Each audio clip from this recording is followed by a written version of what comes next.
মধ্যে মনে করুন যে বস্ত্র ভাতা, বিধবা ভাতা, প্রতিবন্ধী এগুলা আমি ছুটে দিচ্ছি। আপনি নিজে থেকে করে দিচ্ছেন? হ্যাঁ, আমি নিজে দিচ্ছি। নিজে থেকে পরিচয় কিনে নিয়ে দিয়ে দিচ্ছে, কমিশনার কাছে নিয়ে আইনে নিয়ে দিচ্ছে।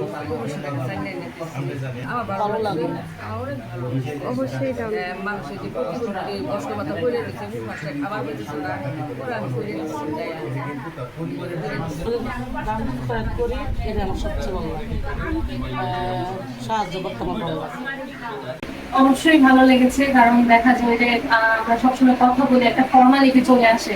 ফর্মালিটির জন্য আশেপাশের মানুষজন হয়তো ওইভাবে প্রকাশ করতে পারে না যে কি বলবো, কিভাবে কি গুছিয়ে বলবো। এটা খুব একটা মানে রেশনাল একটা ক্যাজুয়াল টাইপের ছিল, তো সবাই হচ্ছে মনের ভাবটা খুব সুন্দরভাবে প্রকাশ করেছে, কোনো ফর্মালিজম না রেখে প্রকাশ করেছে। এবং ওইটা চিন্তা করা হয়নি যে আমি কি বললে কি হবে বা আমি কখন কি বলবো। সবাই ইচ্ছা মতো তার মনের ভাব প্রকাশ করেছে এবং যার হচ্ছে কষ্ট দুঃখ সেটাও মাঝে মাঝে প্রকাশ করেছে। তো এটা খুবই একটা ভালো জিনিস।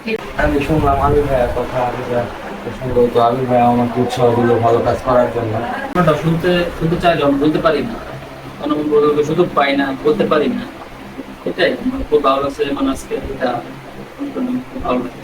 সারোয়ারের সাথে বললাম, শেয়ার করলাম, কিন্তু সে যে প্রতিভা, আমার স্বামী প্রতিবন্ধী, সেও একটা প্রতিবন্ধী, তার জন্য সে প্রতিবন্ধীর জন্য কত মহব্বত, তার জন্যই আজকে সারোয়ার বাড়ি করতে গিয়ে আসতে হচ্ছে। সে